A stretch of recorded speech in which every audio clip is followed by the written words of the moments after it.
Polisi menetapkan sopir truk bermuatan pasir sebagai tersangka dalam kecelakaan maut di Jalan Profesor Hamka, Ngalian, Kota Semarang. Seorang pemuda di Grobogan hanya bisa terbaring di tempat tidur dengan kondisi kurus kering dan tidak bisa berjalan pasca mengalami kecelakaan. Seorang bakal calon legislatif DPR Republik Indonesia dari fraksi PKS asal Tegal mengundurkan diri untuk memilih fokus pada usahanya. Selamat sore pemirsa, bersama saya Puji Lestari, inilah Jateng hari ini.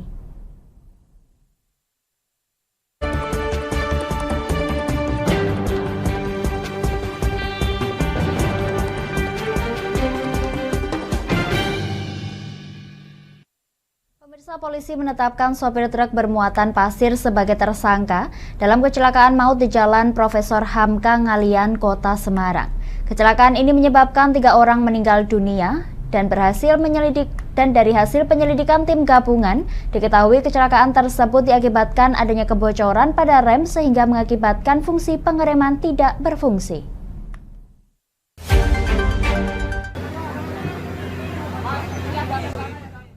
Muhammad Rozikin, 32 tahun, sopir truk yang mengalami kecelakaan beruntun dan mengakibatkan 3 orang meninggal dunia di Jalan Profesor Hamka, Kecamatan Ngalian, Kota Semarang, ditetapkan sebagai tersangka. Penetapan tersangka tersebut berdasarkan penyelidikan dan penyidikan yang dilakukan petugas Satlantas Polrestabes Semarang dalam peristiwa kecelakaan maut tersebut. Di hadapan petugas, tersangka mengaku tidak mendapati adanya kerusakan pada truk muatan tanah galian tersebut. Dirinya sadar mengalami kecelakaan beberapa saat setelah berada di rumah sakit. Rozikin juga mengaku tidak mengetahui secara persis detik-detik kecelakaan terjadi. Sebelumnya dirinya mendapati rem truk tidak berfungsi atau blong saat melintas di turunan Ngalian. Turunan itu sudah tidak berfungsi ya? Masih berfungsi. Tidak berfungsinya di mana? Jalan TKP berapa meter? Atas pom bensin, atas sedikit pom bensin. Mas, itu kan di medsos disebutkan dengan kabur setelah kejadian, yang benar seperti apa, Mas? Saya tidak tahu, Pak. Saya sadar di rumah sakit, Pak. Sementara itu, Kasat Lantas Polrestabes Semarang AKBP Yunaldi menegaskan bahwa beredarnya informasi yang menyatakan sopir dan kernet truk jam kabur usai kecelakaan adalah tidak benar. Pasalnya, selain di dalam truk hanya terdapat 1 orang, petugas juga langsung mengamankan sopir truk yang sempat mendapatkan perawatan di rumah sakit akibat luka yang dialami.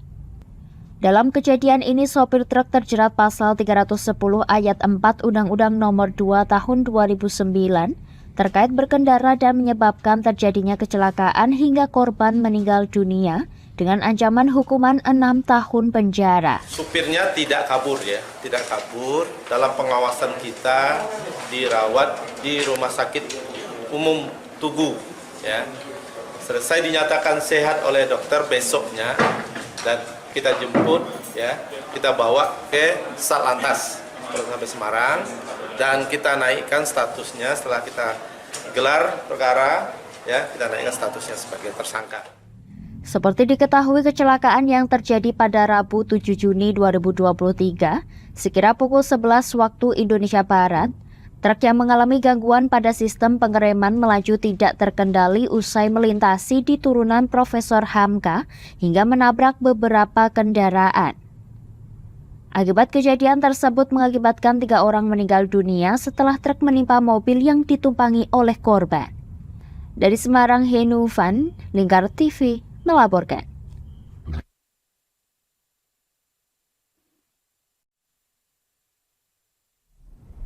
Pemirsa, sejumlah 19 orang menjadi korban penipuan dengan modus pemberangkatan tenaga kerja Indonesia atau TKI oleh seorang warga Kecamatan Sarang, Kabupaten Rembang, Jawa Tengah.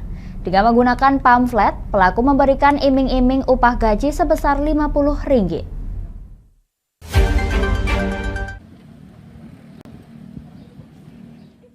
Seorang warga Kecamatan Sarang, Kabupaten Rembang, Jawa Tengah melakukan aksi penipuan berkedok pemberangkatan tenaga kerja migran Indonesia atau TKI bermodalkan pamflet yang dibuatnya. Dalam melancarkan aksinya, pelaku memberikan iming-iming gaji Rp50 dan tanpa antrian pemberangkatan. dengan korban yang wajib memberikan sejumlah uang sebagai biaya administrasi kepada pelaku. Tersangka berinisial Y warga Desa Banawan, Kecamatan Sarang, Kabupaten Rembang ini telah dilaporkan oleh 19 orang korban. Masing-masing dari korban ini mengaku menyerahkan uang dengan nominal variatif, antara Rp1 juta hingga Rp2 juta. Dari aksinya tersebut, tersangka berhasil mengumpulkan uang tunai senilai Rp21 juta. AKBP Suryadi selaku Kapolres Rembang mengatakan, hingga kini pihaknya telah meminta keterangan kepada 6 korban. AKBP Suryadi menyebut para korban ini juga diminta mengumpulkan KTP, KK, akta, bahkan buku nikah. Pelaku ini membuat seperti pengumuman bahwa dibutuhkan tenaga kerja Indonesia ke Malaysia dengan gaji ada dicantumkan, dan ini sudah dilakukan mulai tahun 2017 dan ada yang sudah diberangkatkan. Ada juga korban yang sekarang melapor di Polres Rembang sebanyak 19 orang yang menjadi korban. Ke-19 orang ini kesemuanya tidak diberangkatkan ke Malaysia setelah mereka juga melakukan pembayaran. Tersangka Y kini dijerat dengan pasal 2 ayat 1 Undang-Undang Republik Indonesia Nomor 21 Tahun 2007 atau pasal 81, pasal 69 Undang-Undang Republik Indonesia Nomor 18 Tahun 2017 tentang Perlindungan Pekerja Migran Indonesia, pasal 53 KUHP dengan hukuman minimal 3 tahun dan maksimal 15 tahun penjara. Dari Rembang, Vicky Rio, Lingkar TV melaporkan.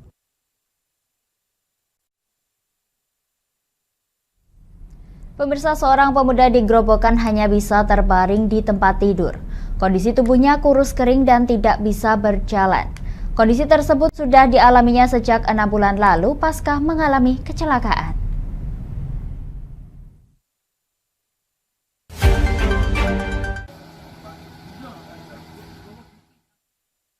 Daryanto, seorang pemuda asal Desa Penadaran, Kecamatan Gubuk, Kabupaten Grobogan, Jawa Tengah, hanya bisa terbaring lemas di tempat tidur. Kondisi seluruh tubuhnya kurus kering dan kedua kakinya tidak bisa berjalan. Menurut Marni, sang ibu, kondisi anak pertamanya tersebut dialami sejak 6 bulan lalu setelah mengalami kecelakaan di wilayah Demak saat pulang kerja dan sempat dibawa ke rumah sakit Demak. Lantaran patah tulang tersebut, kondisi Daryanto hanya bisa berbaring di tempat tidur hingga sekarang, dan untuk makan pun Daryanto harus disuapi oleh ibunya. Sedangkan untuk buang air kecil, ia harus dibantu dengan selang pembuangan yang dipasang pihak dokter Karyadi Semarang. Tadi kecelakaan dibawa di tempat Demak, ya udah di situ nggak bisa, udah disuruh rujuk di Karyadi gitu. Periksaan sudah berapa kali di Karyadi? Udah ada 10 kali kan? 10 kali. Ya. Sudah ada perkembangannya, Bu? Belum.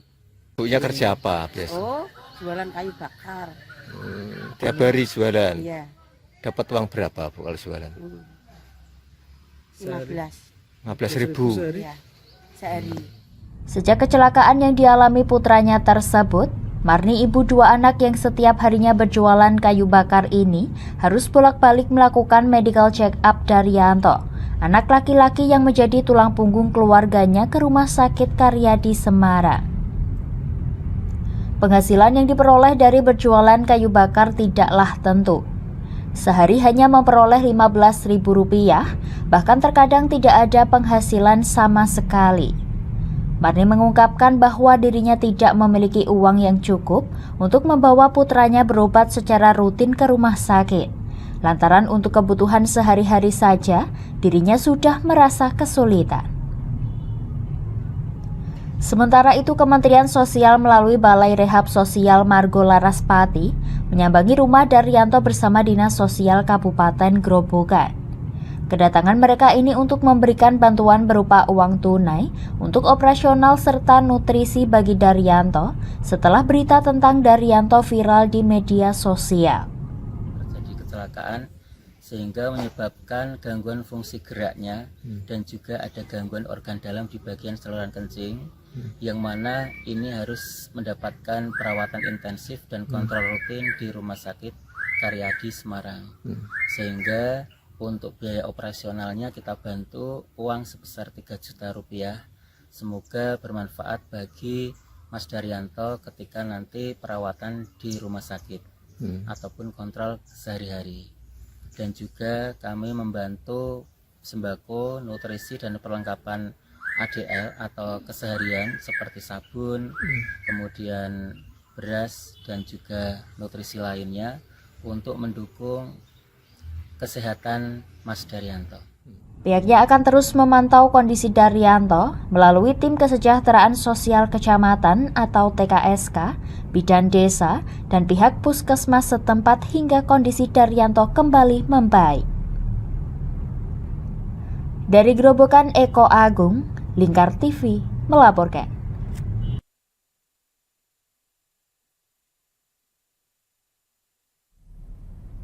Kami akan jeda sejenak pemirsa, tetap bersama kami di Jateng hari ini.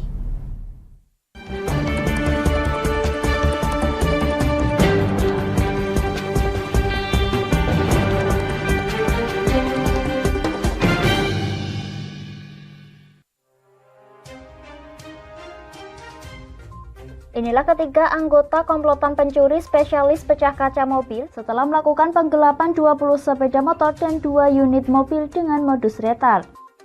Merangkum semua peristiwa sebagai berita yang penuh fakta. Bersama Puji Lestari, saksikan Jateng hari ini setiap Senin hingga Sabtu jam 4 sore hanya di Lingkar TV.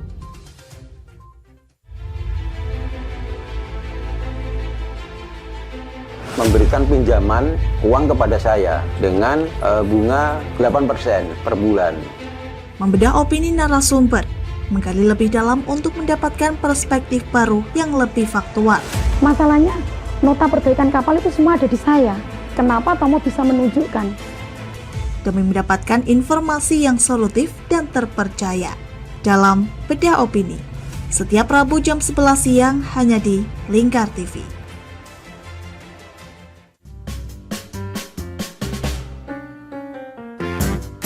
Mari pilih motif batik yang kamu suka di Batik Yuliati Warno. Memproduksi dan menjual batik tulis bakaran khas Pati dengan kualitas yang sangat istimewa.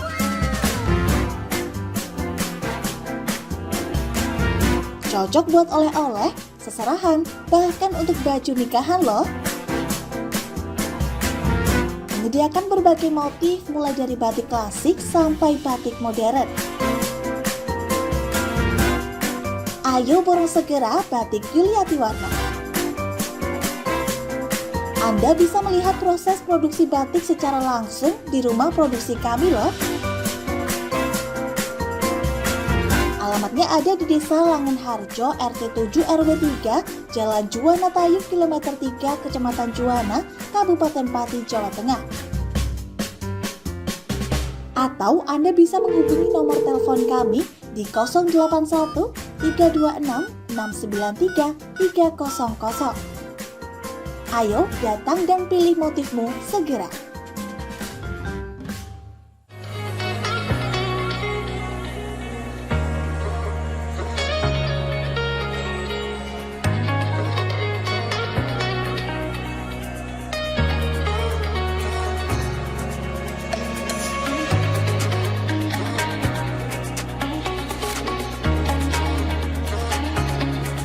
Hatta Kastor Pati, surganya alat tulis dan perlengkapan sekolah serta kantor. Mau cari buku? Ada. Mau cari alat tulis? Ada dong pastinya. Atau mau cari tas? Juga ada.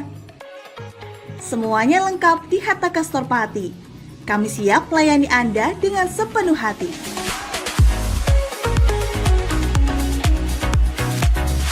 Alamat kami ada di Jalan Pemuda nomor 204, Kabupaten Pati.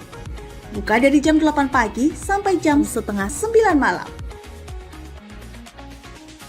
Anda mau cari kami di e-commerce? Juga tersedia. Atau Anda bisa mengunjungi Instagram dan TikTok kami di @hataka.official. Ayo, tunggu apa lagi? Penuhi kebutuhan alat tulis dan aksesoris sekolah serta kantor Anda di Hataka Store Pati. Ada buku, ada meja. Yuk beli di Hataka Store aja.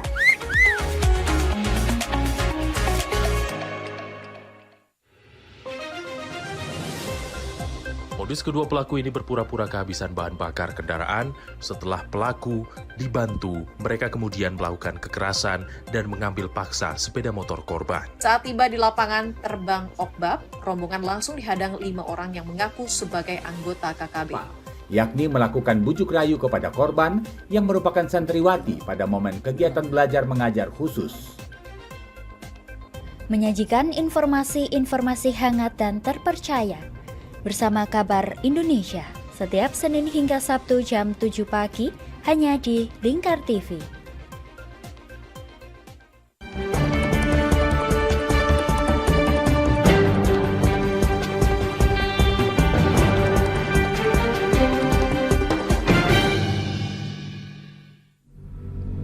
Anda masih menyaksikan Jateng hari ini pemirsa. Seorang bakal calon legislatif DPR RI dari fraksi Partai Keadilan Sejahtera atau PKS mengundurkan diri. Bakal caleg DPR RI yang juga merupakan seorang pengusaha kain sarung terbesar sekarasidenan Pekalongan Jawa Tengah ini mundur lantaran memilih fokus mengembangkan UMKM.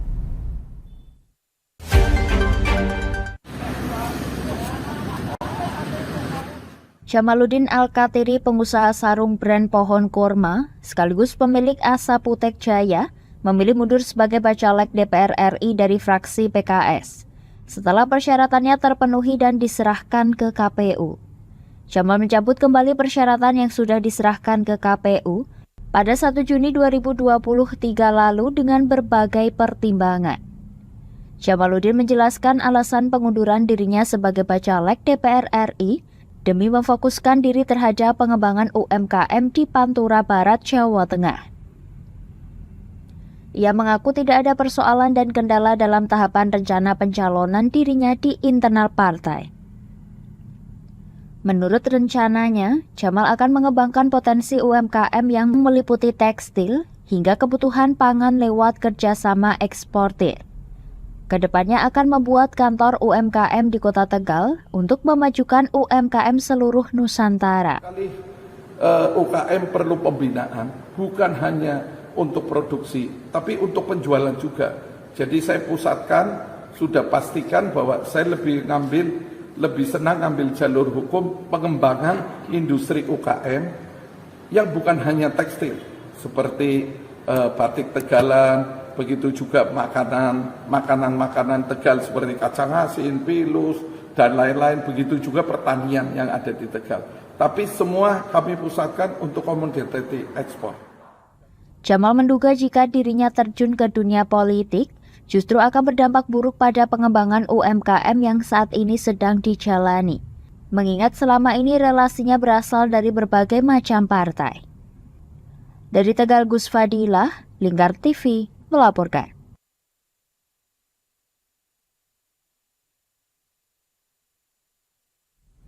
Pemirsa, DPD Partai Keadilan Sosial atau PKS Kota Solo memberikan keris jalak murai kepada Sekar Tanjung dalam safari politik yang dilakukan DPD 2 Partai Golkar Solo ke DPD Partai PKS Solo pada Selasa malam 13 Juni 2023.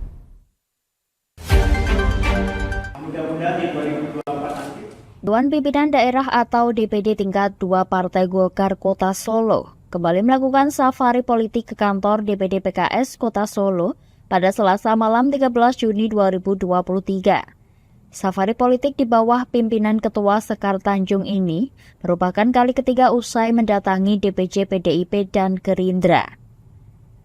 Safari politik ini dilakukan sebagai upaya untuk menjaga iklim politik di Kota Solo agar tetap tenang dan tidak memunculkan permusuhan di antara partai politik yang ada. Dalam pertemuan ini, kedua partai mengungkapkan target masing-masing dalam gelaran pemilu legislatif mendatang. Ketua Parpol menargetkan 10 kursi legislatif dengan tujuan untuk bisa mengajukan calon wali kota dan calon wakil wali kota Solo tahun 2024 mendatang. Dalam pertemuan itu, pengurus DPD PKS memberikan keris jalak murai yang diserahkan secara simbolis oleh Ketua DPD 2 PKS Solo, Daryanto, kepada Sekar Tanjung selaku Ketua DPD 2 Golkar Solo. Hal itu sebagai simbol agar Partai Golkar dapat terbang tinggi mencapai cita-cita yang diharapkan. Karena mungkin Golkar adalah partai yang senior, yang dewasa, bahwa ada juga pelajaran-pelajaran atau petikan-petikan, kiat-kiat yang dulu dilaksanakan oleh Partai Golkar yang ternyata juga menjadi inspirasi mungkin daripada teman-teman PKS.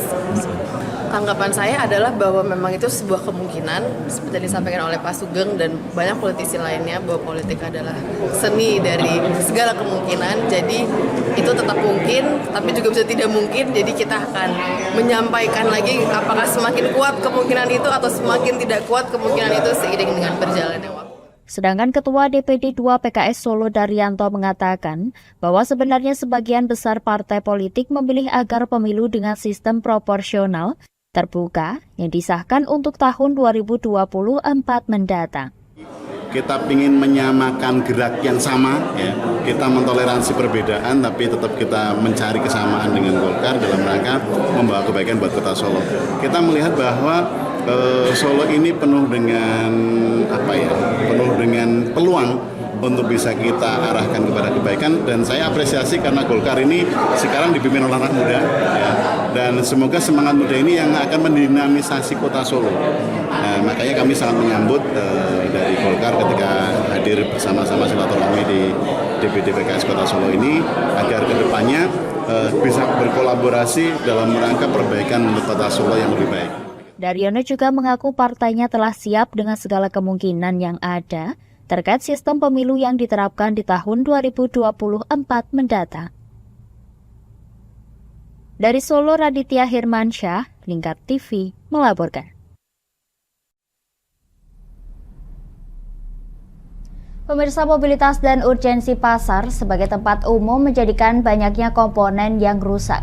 Di tahun anggaran 2023, pasar, Plaza Pragolo, alun-alun Kebang Joyo serta kantor Badan Meteorologi Wilayah Pati diperbaiki. Dana yang digelontorkan mencapai 7,5 miliar rupiah.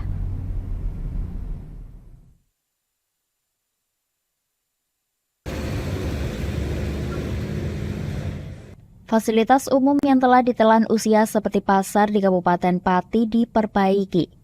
Sebanyak 20 pasar yang tersebar di Kabupaten Pati, serta Plaza Pragolo, alun-alun Kebang Joyo, dan kantor Badan Meteorologi menjadi sasaran perbaikan.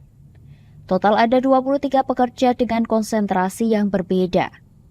Perbaikan pasar ini telah berlangsung sejak bulan Februari lalu, dengan waktu yang berbeda di setiap pasar dan sektor lain, sehingga rampungan perbaikan ini tak terlaksana serentak.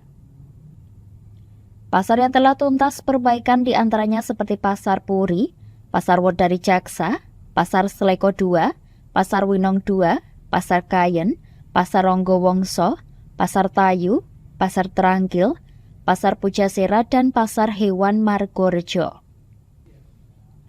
Dalam hal ini, Kepala Dinas Perdagangan dan Perindustrian Pati, Hadi Santoso, mengungkapkan ragam perbaikan 23 proyek pekerjaan, di antaranya pengaspalan, perbaikan saluran irigasi maupun drainase, perbaikan atap, serta perbaikan teras pasar. Mendapatkan anggaran untuk memperbaiki dan menambah sarana-prasarana yang ada di pasar-pasar Kabupaten Pati. Jumlah pasar kita 20 pasar, kemudian juga ada alun-alun, Kebang Joyo, dan Pasar Pragolo. Jadi sampai saat ini sudah terrealisasi 23 paket pekerjaan untuk perbaikan saluran, pengaspalan, dan juga pemupukan serta perbaikan bangunan yang ada di pasar-pasar. Karena pasar ini pelayanan umum pada masyarakat dan setiap hari digunakan oleh banyak orang untuk bertransaksi, dan juga banyak pasar dari Kabupaten Pati ini yang sudah berumur cukup lama sehingga perlu perbaikan di sana-sini. Dana yang dikucurkan untuk masing-masing pekerjaan ini mulai dari 170 hingga 190 juta rupiah dengan menyesuaikan kebutuhan setiap pasar. Dana yang digunakan ini pun murni bersumber dari anggaran pendapatan dan belanja daerah tahun 2023. Dari Pati Mutia Parasti, Lingkar TV melaporkan. Kami akan jeda sejenak pemirsa, tetap bersama kami di Jateng hari ini.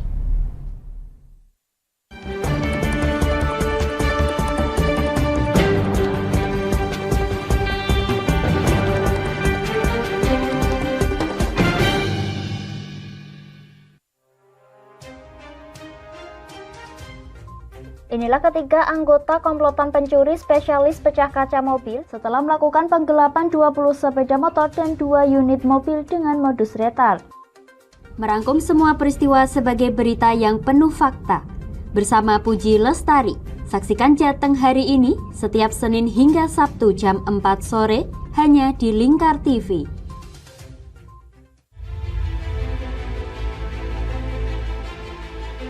Memberikan pinjaman uang kepada saya dengan bunga 8% per bulan.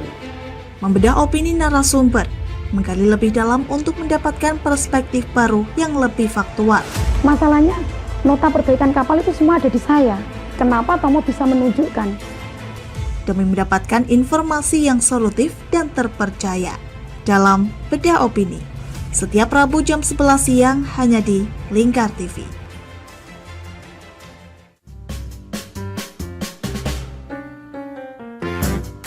Mari pilih motif batik yang kamu suka di Batik Yuliati Warno.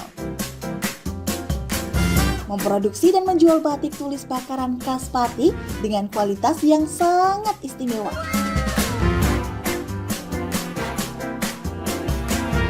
Cocok buat oleh-oleh, seserahan, bahkan untuk baju nikahan loh. Menyediakan berbagai motif mulai dari batik klasik sampai batik modern. Ayo borong segera Batik Yuliati Warno. Anda bisa melihat proses produksi batik secara langsung di rumah produksi kami loh. Alamatnya ada di Desa Langenharjo, RT 7 RW 3, Jalan Juwana Tayu, Kilometer 3, Kecamatan Juwana, Kabupaten Pati, Jawa Tengah. Atau Anda bisa menghubungi nomor telepon kami di 081 326 693 300. Ayo datang dan pilih motifmu segera.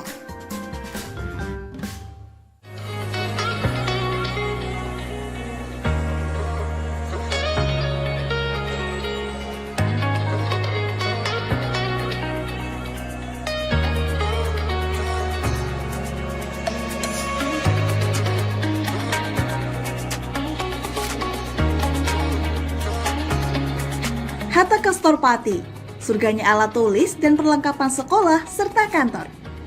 Mau cari buku? Ada. Mau cari alat tulis? Ada dong pastinya. Atau mau cari tas? Juga ada. Semuanya lengkap di Hatta Kastor Pati. Kami siap melayani Anda dengan sepenuh hati.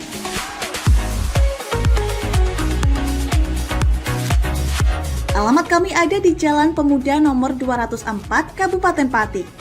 Buka dari jam 8 pagi sampai jam setengah 9 malam. Anda mau cari kami di e-commerce?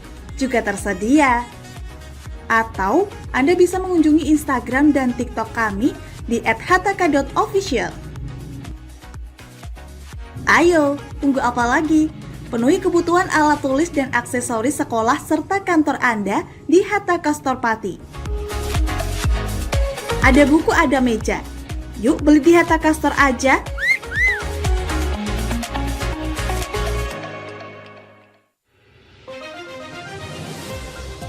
Modus kedua pelaku ini berpura-pura kehabisan bahan bakar kendaraan. Setelah pelaku dibantu, mereka kemudian melakukan kekerasan dan mengambil paksa sepeda motor korban. Saat tiba di lapangan terbang Okbab, rombongan langsung dihadang 5 orang yang mengaku sebagai anggota KKB.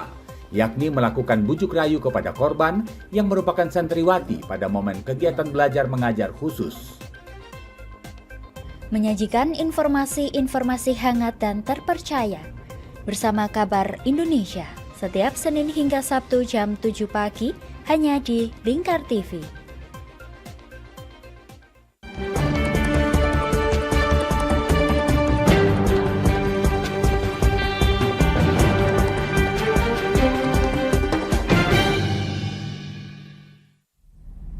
Anda masih menyaksikan Jateng hari ini pemirsa. Menyongsong digitalisasi desa, Desa Sitirejo Kecamatan Tambak Romo Pati canangkan program WhatsApp chatbot untuk akomodasi masyarakat dalam mengakses pelayanan desa. Aplikasi ini masih dalam progres yang nantinya akan dilaksanakan di tahun 2024. Desa ini pun akan diusulkan menjadi desa digital pada 2024 mendatang. Inilah Desa Sitirejo Kecamatan Tambak Romo Pati. Desa ini mengusung digitalisasi desa dengan mencanangkan pelayanan secara digital lewat aplikasi WhatsApp. Aplikasi ini nantinya masyarakat desa dapat mengakses ragam layanan yang telah disediakan dengan cepat. Dengan menggunakan WhatsApp chatbot, masyarakat dapat mengakses layanan dengan sekali sentuhan. Ragam informasi yang disediakan dengan cara mengetik angka sesuai ketentuan, di antaranya angka 1 untuk informasi desa, angka 2 untuk pejabat pengelola informasi dan dokumentasi, angka 3 untuk layanan informasi, angka 4 untuk saran dan pengaduan, angka 5 untuk hubungi kami, dan angka 6 untuk kembali. Dari ke-6 kode layanan ini di dalamnya masih ada sublayanan. Angka ini nantinya akan terhubung dengan website desa serta aplikasi dari pihak ketiga. WhatsApp chatbot ini digunakan sebagai media penyalur untuk mengantarkan ke website dan layanan aplikasi pihak ketiga. Aplikasi ini dianggap terjangkau dari aplikasi pihak swasta yang telah dicoba oleh perangkat Desa Sitirejo. Purwanto, staf pelayanan Desa Sitirejo mengungkapkan, nantinya di aplikasi WhatsApp tersebut akan terbalas secara otomatis tanpa batasan waktu. Terutama aplikasi dari pihak ketiga, masyarakat yang memerlukan persuratan perizinan dan pengantaran dapat melalui aplikasi ini supaya tidak perlu datang ke kantor kepala desa, sehingga aksesibilitas dan efisiensi dapat tercipta. Kedepannya saya mengakses informasi dan layanan melalui WA, chatbot WA. Jadi masyarakat bisa mengakses melalui WhatsApp. Jadi apapun yang diminta di WhatsApp situ nanti ada semua. Jadi mau informasi tentang pembangunan atau keuangan desa, pembangunan desa dan potensi desa itu bisa diakses melalui WA.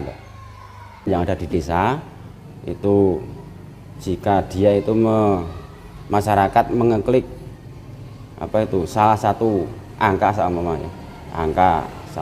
sama informasi desa itu nanti dijawab atau dibalas dengan otomatis. Nah, jadi sama kepengen layanan online, membuat persuratan, perizinan, pengantar juga bisa. Jadi sekali ngeklik terus kita jadi form atau identitas peminta layanan itu nanti langsung dibalas di situ. Jadi balasannya secara otomatis. Berarti ada kode-kode, misalkan ada angka 1 untuk misalkan pelayanan, angka 2 untuk... Oh iya, itu nanti kita terterakan. Jadi angka 1 informasi desa, 2 PPID, jadi 3 layanan dan seterusnya. Nantinya aplikasi tersebut diharapkan dapat menyasar generasi muda terlebih dahulu, seperti para karang taruna serta kader-kader. Pasalnya generasi ini dianggap sudah terbiasa mengakses teknologi dengan menggunakan Android. Sementara itu, penggerak swadaya masyarakat ahli muda bidang pemerintah desa, Dinas Pemberdayaan Masyarakat dan Desa, Siti Mahmudah mengungkapkan Desa Sitirejo Kecamatan Tambak Romo Pati dianggap pantas masuk nominasi untuk diajukan sebagai desa digital. 3 desa yang kita usulkan untuk calon desa digital tahun 2024 dari Kabupaten Pati, yaitu 1 Desa Margorjo, Kecamatan Margorjo, 2 Desa Sitirejo, Kecamatan Tambak Romo, dan 3 Desa Semampir, Kecamatan Pati. Di 3 desa itu yang memang kita pandang secara keseluruhan dalam sistem pemerintahnya sudah sudah bagus sih. Kalau Desa Margorejo itu pernah juara 1 dalam lomba Bulan Bakti Gotong Royong Masyarakat se-Jawa Tengah. Kalau Desa Sitirjo itu kita tahun 2021 pernah mengadakan lomba inovasi IT antar desa-desa se-Kabupaten Pati. Nah, untuk Desa Sitirjo itu kemarin juara 1 untuk inovasi IT-nya, Mbak.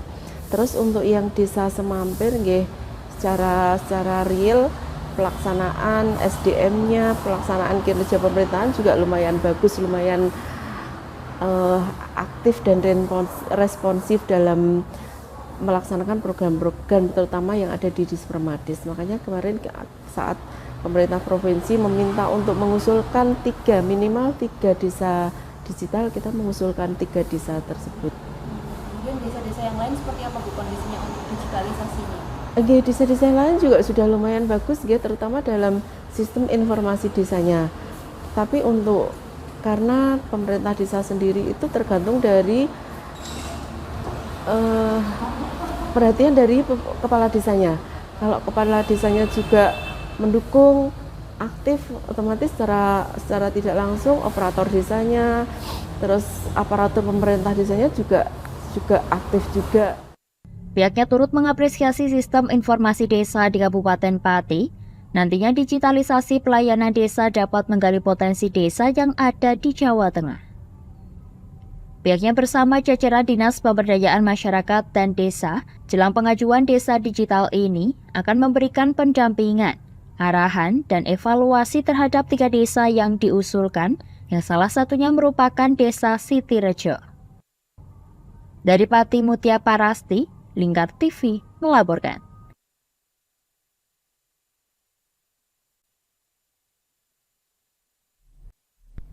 Pemirsa, puluhan remaja putri dan calon pengantin di Kota Semarang menjalani pemeriksaan kesehatan sebagai upaya untuk menekan angka stunting yang mengalami peningkatan pada tahun 2023 ini pasca pandemi COVID-19.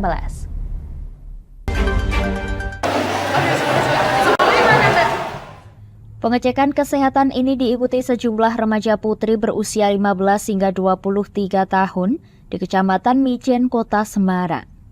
Pengecekan kesehatan difokuskan dengan pemeriksaan kadar darah bagi remaja putri guna melakukan pencegahan angka stunting di Kota Semarang.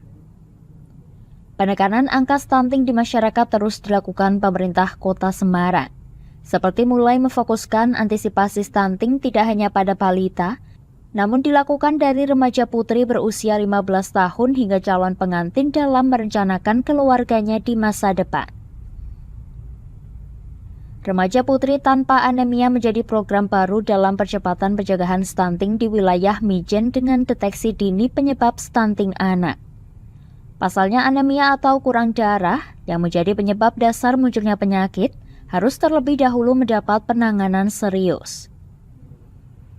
Wali Kota Semarang Hefiyarita Gunariyati Rahayu mengatakan pemerintah Kota Semarang saat ini terus berupaya dalam menekan angka stunting di Kota Semarang.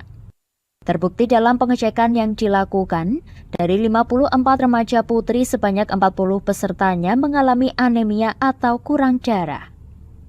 Dari pengecekan ini dapat dilakukan pengobatan dan penanganan dini anemia, yang menjadi salah satu penyebab dasar kasus stunting pada anak. Wali Kota Semarang berharap program seperti ini dapat dilakukan di setiap kecamatan. Kami dari pemerintah Kota Semarang juga mengaturkan matur nuwun karena ada tokoh masyarakat yang juga peduli terhadap penanganan stunting. Tadi memang saya sudah sampaikan stunting ini tidak hanya penanganan saja, tetapi juga harus ada preventifnya atau ada untuk pencegahannya. Nah, pencegahan ini tidak hanya kepada ibu hamil saja, tetapi juga kepada remaja putri, karena kalau remaja putri itu anemia, apabila mereka itu menikah pasti anaknya akan stunting. Hingga saat ini pemerintah Kota Semarang terus berupaya untuk menekan angka stunting dari angka 1.400 menjadi 0 kasus dan ditargetkan tuntas di tahun 2023. Selain itu untuk percepatan penanganannya, Pemkot Semarang juga telah membentuk gerakan masyarakat serentak di 177 kelurahan yang ditugaskan untuk edukasi dan mewujudkan ketahanan pangan. Dari Semarang, Henovan, Lingkar TV melaporkan.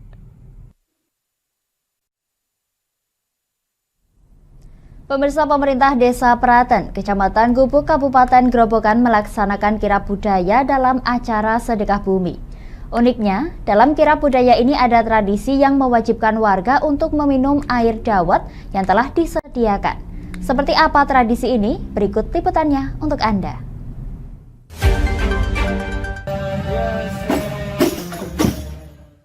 Kirap budaya diawali dengan kepala desa bersama perangkat desa berdoa di makam leluhur agar saat melaksanakan kirap sedekah bumi diberikan kelancaran. Setelah selesai berdoa di makam leluhur, Kepala Desa Praten beserta perangkat desa berjalan kaki, diiringi kesenian rebana menuju rumah kepala desa. Di belakang perangkat desa, diikuti 9 gunungan yang terbuat dari hasil bumi, yang dibuat masing-masing kampung untuk memeriahkan acara sedekah bumi.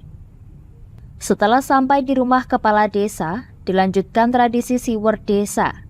Sementara 9 gunungan diarak keliling kampung hingga menunggu tradisi siwer desa selesai.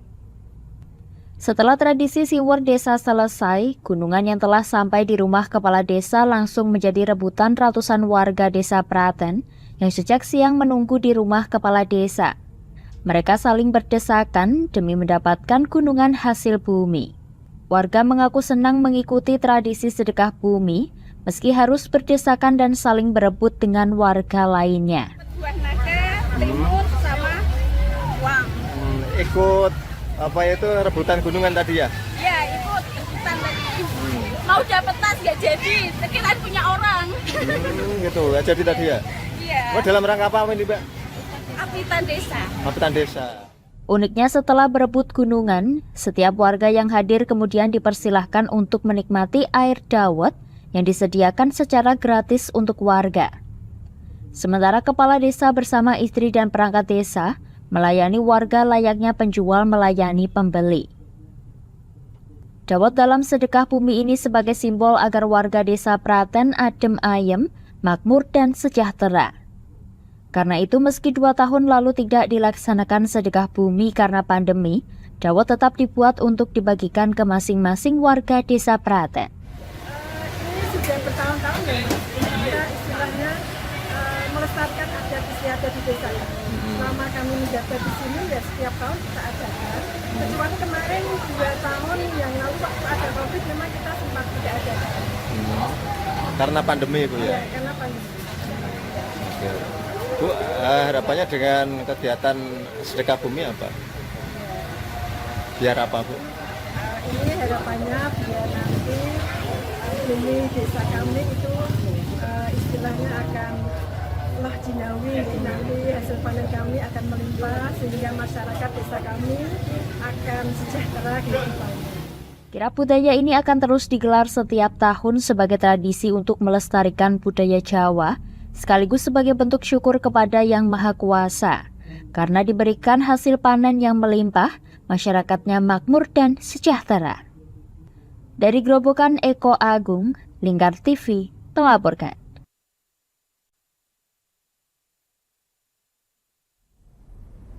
Demikian Jateng hari ini, saya Puji Lestari dan seluruh kru yang bertugas mengucapkan terima kasih atas kebersamaan Anda.